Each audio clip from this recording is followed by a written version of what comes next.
Shivraj medical colleges Siddha homeopathy இயற்கை மற்றும் யோகா மருத்துவ படிப்பிற்கான அட்மிஷன் நடைபெறுகிறது.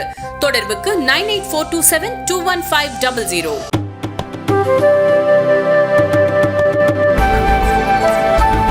கிழக்கு லடாக் எல்லையில் சீனாவுடனான பிரச்சனைகளுக்கு தீர்வு கிடைக்கும் என நம்புவதாக மத்திய வெளியுறவுத்துறை அமைச்சர் ஜெய்சங்கர் தெரிவித்துள்ளார்.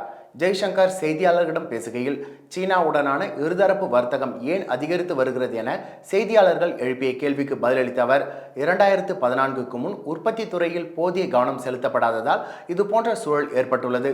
பிரதமர் மோடியின் தலைமையில் இந்தியா கடந்த 10 ஆண்டுகளாக உள்நாட்டு உற்பத்தியை மேம்படுத்துவதில் கவனம் செலுத்தி வருகின்றது.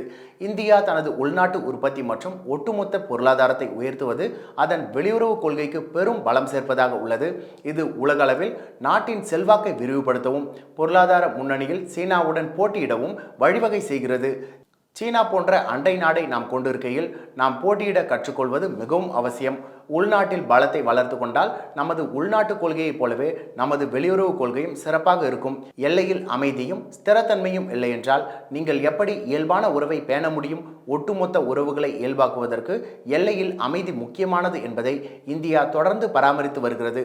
அதன்படி எல்லை பிரச்சினைக்கு தீர்வு காண சீனாவுடன் இந்தியா தொடர்ந்து விவாதித்து வருகின்றது. இதில் கிழக்கு லடாக் எல்லை பகுதியில் சீனாவுடன் எஞ்சியுள்ள பிரச்சனைகளுக்கு தீர்வு கிடைக்கும் என நம்புகிறோம் என்று கூறினார்.